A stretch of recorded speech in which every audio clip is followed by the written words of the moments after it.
the other person could have, let's say, a red mark or a scratch.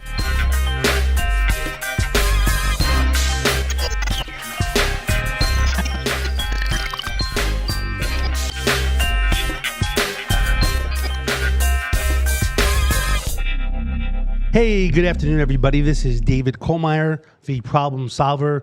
Every single week, I have amazing people coming on the show, basically helping me solve problems. In Las Vegas here, basically, there's different people that come on the show. It could be a lawyer. It could be a plumber. It can be a community activist, any type of community leader, person that runs a hospital, people that own nonprofits that are basically helping people like homeless people going into the tunnels. We have security companies talking about security. We have police talking about police issues. Every single week, basically talking about different issues. Today, we're going to have somebody talk about basically business and basically how to increase business, especially during COVID, basically how to increase business, some new type of strategies to basically help them in general. Again, I'm David Kohlmeier. I'm a retired police officer of 17 years. I was a police officer in New York City, NYPD, and Henderson.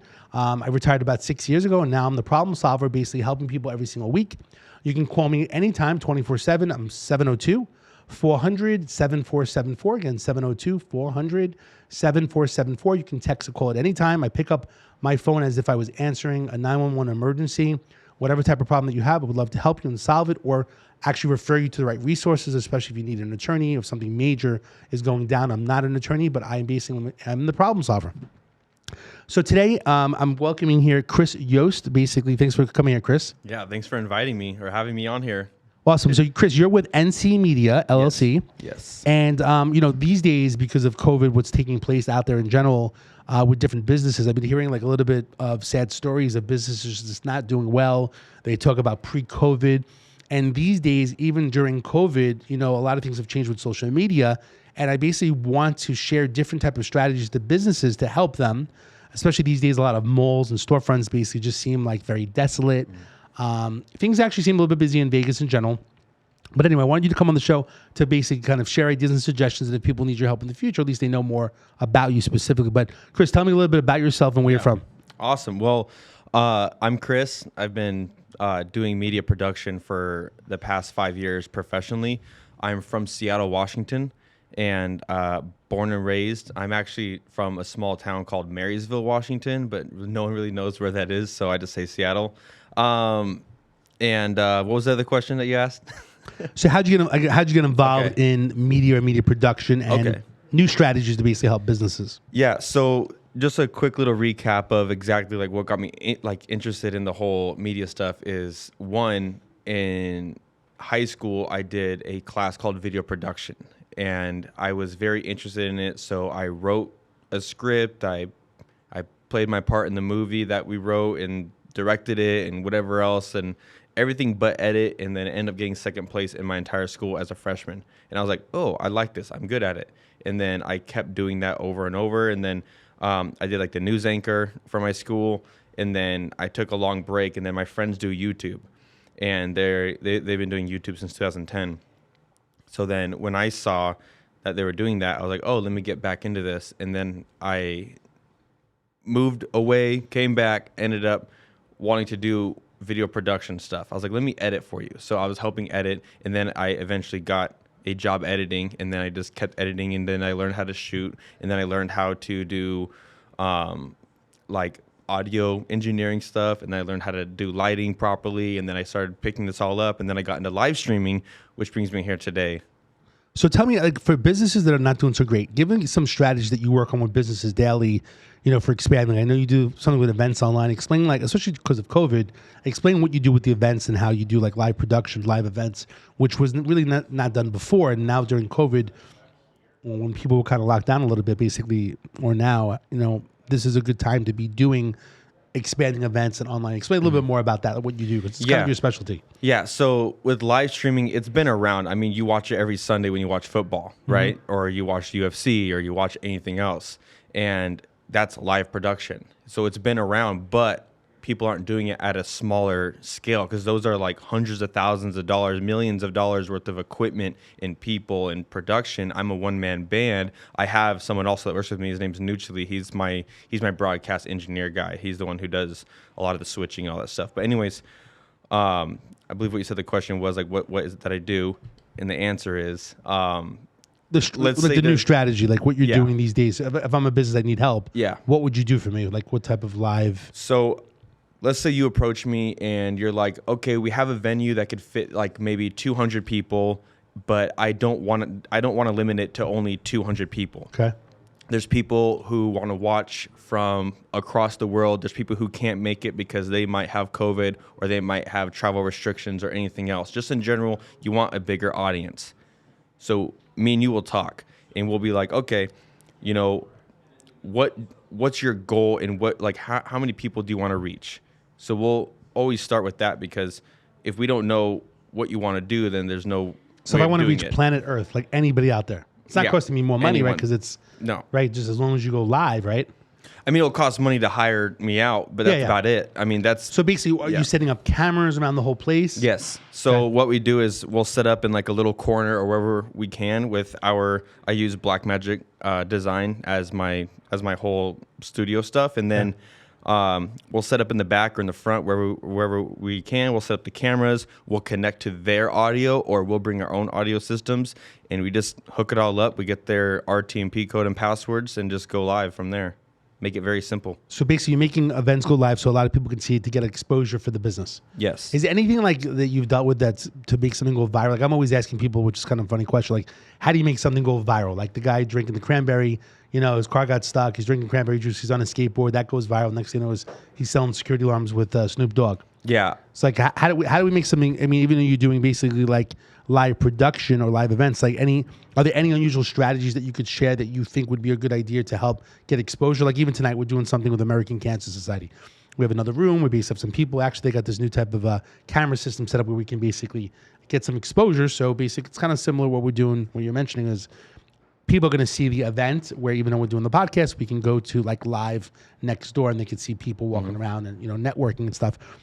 Are there any unusual strategies? I'm always looking for that unusual strategy that really would take you over the top. If you're a local business that would hire you, tell me, how do you take me to the top? Like, what do you know? Yeah. So Not to put you on the spot, but I'm like, no. It's good. It's good. I think the one comment or the two comments I'll make. The first one is viral is just relatability. That's all viral is. That's all People it's relate ever to going to it. be, because it's relatable. People have skateboarded with cranberry juice in their hand. You know, people see stuff like that. What other viral moment that there has been, take a deep look at it. It's relatable. Okay, that's a good Somehow, one. right? So for this to be like the live production, for this to be a potential viral event that we might put on, like I have history with, you know, like YouTube analytics and search and how to maximize that. So if it's like, oh, I'm a Las Vegas ex-police officer who's doing this, I'll rank you for that. So like there's ways for your So video ranking, to be found. SEO, Yes. so people could find. Yeah. You know, maybe you could share with me this. I was getting a little bit confused, and I don't stay on top. Recently, I thought it was really cool, but I don't understand it. You'll probably know about it. There's this, they were going to different states with, what was it, like a video thing? It was in a glass frame, and people were trying to break to get it. It was like a recording of like a song or something, and people were allowed to take a hammer and try to break the glass to get it. And someone, I think it was in Atlanta, they basically broke off the top, and it was a record or something for a singer or something. And but it was causing like, you know, video of people. You know what I'm talking about? I have not seen this. Travis, have you seen this at all? Or I've seen a version of it, but It's like a pink thing. it wasn't a record. It was like $1 million inside of this really tough, and Okay. it was an advertisement for bulletproof glass. So if you can break the glass, then you can have whatever's inside of it. And nobody could do it. this one was like, But I'm sure it's been done for different things. That's a brilliant viral marketing campaign. But I just saw it the other day, but it was some type of like digital, like it's kind of old school to say this, like an MP3 player. There's like some Yeah. type of box where there was like the new record that was coming out or Yeah. something.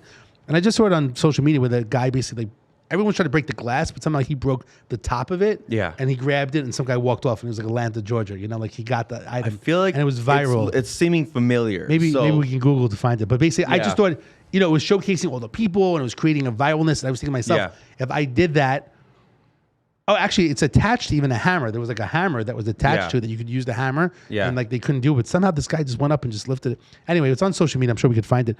But I thought it was cool because you're like, what is that? You know, and people want that. Like, oh my God. And we got into it. And I think they were taking it from state to state from different places.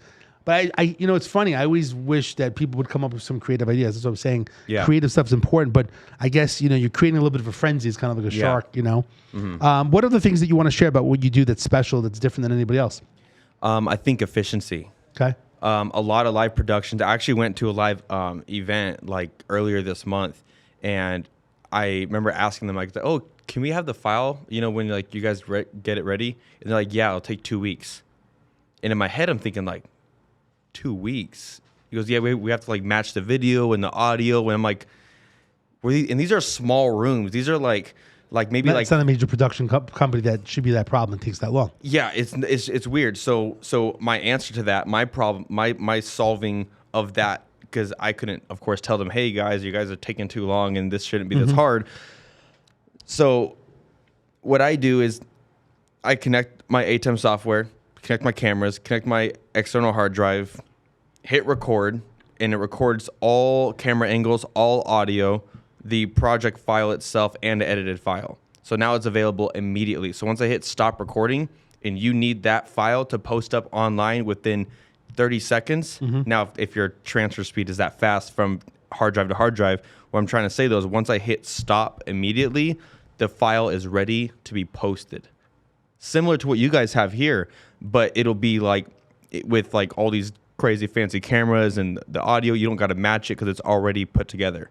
And literally, So it's quick, it's efficient, it's quick, and then it's you can use it efficient, on social media. and that's my biggest goal because a lot of people, turnaround time is very important. Okay. Which is why you guys have this awesome setup here, is because now you guys do your intro, you do your camera switching, it's all being done live. So by the time you hit end recording, you have your file ready. You don't have to go and sit at home and try and edit unless something really bad happened. Maybe try and cut out some of that stuff. But other than that, it's quick, it's efficient, and that's what I'm bringing to the table with a professional production.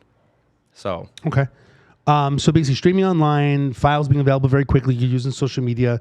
It's interesting you say that because I was on TV like a week ago and I said, "Can you get me the file? Give me the better file." Even, and then like it's been like 2 weeks, I mean, Yeah. you should have the file the same day. I mean, it shouldn't be that difficult, right? no, it shouldn't. Especially if you're large TV. So live production, live events. Give me a few of a few things that you've done recently that some jobs that you've done basically that maybe have been different in general, or like what's the largest amount of people at an event? Like, tell me about some of your events that you've done. Yeah, so one of my first events was a virtual event. So I wasn't even present, right? So I did it through Zoom. So I connected a couple Zoom accounts together, and then they weren't talking to each other, but they were just, we had Zoom rooms. So it'll be like, and we'll just be in the Zoom. So we tell them, "Hey, you guys going to start next?" So that was probably my highest paying job, and also most amount of people watching online. And it was for like a multi-family realtor business.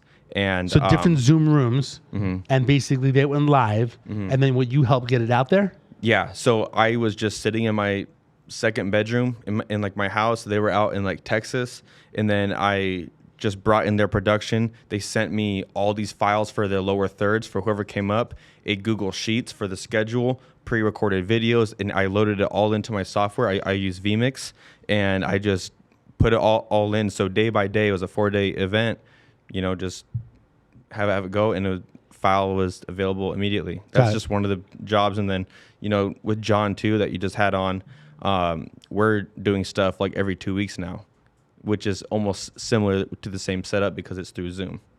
Okay. So so we got live production, live events, stream online, audience, file being available. Anything new trends that you think that you'd recommend people to call you specifically that you can help with? That's a business that's basically not doing so great, especially because of COVID. Yeah. I think live is just still an untapped market. Got it. And people think too much about wanting to go live with their business. Okay. And you don't even have to have a live event to go live. You guys are technically recording this, right? Correct. But it's not live, but it's technically a live recording. That's still the same kind of business that I offer. You do, okay. Because that way we're not sitting there editing all night. We're not doing this stuff. We do, and then if there's cuts that needs to be made, it gets made. Some people really like the fact that you can edit it. Like, my hair could be looking one way, they cut it out, or maybe I said something wrong. Here, basically, it's more of a live situation, more organic. Yeah. Here's a good question for you. I mean, one of the topics of, not that I'm not a believer in different people, what they say, but it's always good to hear different people say. like for the lot of times for the show, at first when I started doing the problem solver show, basically I was doing it Tuesdays at like 11 o'clock. And the reason why, I think it was just the time that was available. And I don't know, I wasn't so forward, but it was in the beginning when I was doing it. And I was going live, but the show basically was like, it was like, there was kind of like commercial breaks. Yeah, like 2-3 minutes. But I was going live. But nobody, again, it's a new show. And even though it gets up to, let's say, 12,000 views, depending on boosting it and other people seeing it, maybe I was getting 3 people live, 5 people live, 8 people, 2 people, right? It's changing. I felt I liked the fact of the live feature on Facebook where like if you get the notification when someone goes live, I think it actually subliminal, like, oh, that's John, he's live again. Or it was funny, my wife's friend basically said, oh, Cole Dave, my wife was working. And then he said, oh, no, he's live now. He's doing the problem solving, and he tells my wife because the notification popped up when that I was on the show. Yeah. So I think subliminally, like people may think of me now, how many people are in that situation, Do you believe that shows like this, that a podcast that should be live every single week or at a certain time? Or do you believe if you don't have that many people following you that just, tape record it live and basically put it on a different day? Does it make a difference in your eyes? I mean, if I have 3 followers, if I had 10,000 followers, it's a different story. So I may have 5 or 8 followers, right? For the time being as things grow, especially with a new business, right? If they're doing, if your idea was to do video production and live events and to air, the question is, does it make a difference if you're live on Facebook Live? That's the only really way you can go live, right? Yeah, well, you could do Facebook Live, YouTube Live. Okay. I think it's like Vimeo. You can even go through your website. There's all this other stuff that you could actually use. But I guess the question is, if you don't have a live? large audience, do you do live every single to build up that audience, or if you got 3 people, watching, it keeps changing, right? Because I encourage people to always go live, even if you have, because you're still going to perform the same way. Unless your show is audience based, where you have to talk to the audience, then it's going to be kind of hard at first, but you got to do it. And until you build up an audience. If you want to like build your brand and build your audience more, so you have 10 to 12 people watching, so you could talk to them, cool. But if you're doing a show like this, it doesn't matter if you have 0 subscribers or 1 million, you're still going to perform the same way because you're putting out your best to the internet. So the key is, why not go live? Why not? There's different people think different things. So it's always interesting. I do agree. You build it up, right? If you do it constantly at a certain time and you keep talking about it, like, hey, I'm going live at 4:30. I'm going live at 4:30 during the week. I go both ways. But the problem is that it's like a regular TV show. So if I'm going away on vacation next week, technically you could take an old show that you tape recorded and go live. You could just have it be hybrid. You could just have it be both. Just be like, just people I'll can't go live. Like call in or something like that. Yeah. So which you can have the call-ins too. Yeah, but like, you could have some weeks, because I don't know how much you post a week or like a month, but half of it could be live and half could be video. Like, you don't have to always go live, but it's sometimes good to tap into that market. Because you're all about live production, live events, filming it, streaming it, right? So like hybrid events. It's recorded and live. Yeah. So it's interesting to ask you that question. Like I said, everyone has different thought processes, but I kind of go both ways with it in general. I kind of like, as people get to know any type of business. I was talking about dry cleaners and different storefront businesses. Any other event that you want to talk about that you've done that was kind of different and interesting? That one was interesting because you were home. Yeah. It was a different state, so you don't have to be, you could be anywhere in the United States or the world, right? Yeah. Technically doing what you do. I actually went out to Nashville with John, and he had me bring my, setup, and we did the whole switching thing in like real time. But the reason why I wanted it is because we have both. We have video file and we have a live for the people who can't make it out to Nashville. And it was like one of the first times, because I'm still fairly new to the scene on my own business. So like it's still very slow, but with that opportunity doing that with John, it was very, very interesting because you got to see it all happen in real time. Got it. Yeah. Okay. So give us some of the information that if someone wants to get in contact with you, since basically, throughout the United States, you don't have to go, you actually would fly to a place if they needed help, right? Yeah, because I live in Seattle right now, and I flew out. So you can do it remotely, County. or you can fly in to basically help people basically do the live production or live events. Yeah. Do you also do you don't do like weddings and other things? Does it ever come up? Or I think I would. These days with COVID, right? There was like limit of how many people. So that's a thing that I've actually discussed with like one of my business partners, and it's because weddings are hard. You want to do a wedding, that's like a lot of pressure, right? Especially for your photographers, for your videographers, for your guests. Like, you can't mess that up. A wedding, you can't be like, oh, can you kiss again? Can you guys do that one more time? So like, it's very stressful. I'm open to it, but there has to be like a rehearsal, which is gonna, of course, just take up more time. But it has to be perfect. But yeah, so if there's a wedding, if there's a bar mitzvah, if there's just a football team event, or if there's even a football like needs to be recorded like live because it's a high school football game, it could all be done through. How are most through people? NC So Media. how are they filming it? Like, so if you're in Seattle and someone's in Vegas, what are they using to film? Are they just using their iPhone? So if I'm gonna use a virtual setup, I'm gonna have them. They could go on their phone if they want, or I just let them know what they need. Is it a certain app or is it a certain camera or? You could have whatever you want to look good in. There's no preference. What do you It's recommend? just- I recommend. I mean, if you're gonna be at home and create your own videos or go live, I would definitely recommend getting, like, my favorite is like a Sony A7 III because it's like a mirrorless camera, and then you get like a 50 millimeter or a 35 millimeter lens that's like 1.4 to 1.8. Gives you great kind of Depth? the depth of field, like your shadow, and then it looks clear. It's like a nice prime lens. And then, so Sony A7 III with like a 35 millimeter 1.8, have it be like maybe 4 feet from you. I like those cameras. Then you get a capture card, you plug it in, and then you could just use, this is just for setups for people if they just don't want to go anywhere and they want to do it from home. Got it. And then I could bring in their stream through Zoom. We could have like a private Zoom, or I could bring them in through my software, through VMix Call, and then they could still just run the show from their own home, but I'm here. So VMix Call allows you to have up to 8 virtual callers at a time, and they could all hear and listen to what's happening there. So here's a good question. So what would you do for the problem solve? I want to basically get out, it's being featured here. What would you be doing differently here to get the message out, right? To get me, so I can get 1,000 people to basically view the problem solver in general, not just the state. How would you do that? So how would I Is it more have like people SEO? interested? Like how would you get more people attention to the problem solver show? Just to use my show as an example. So if you had, you're pretty much saying if you were to hire me to do some sort of live thing for you, how would I promote? Because let's say this is live. My thing is, if I want more people to see it, like for it to go viral, is there anything specific that you do to make that happen? If we're doing this through YouTube, then yes, I would do all the ranking, the search. Search behavior is definitely very important. Like what audience are you trying to reach? So we would have a good hour conversation around who's your audience. Who do you want to reach in what areas? What are they normally kind of searching? And you could even use that in your polls. You could do like YouTube polls or Twitter polls or Facebook polls. They all work the same because that's your audience. And now you're creating your title a certain way so that way people can like kind of find the podcast, so you just kind of create different, I don't know what the word is,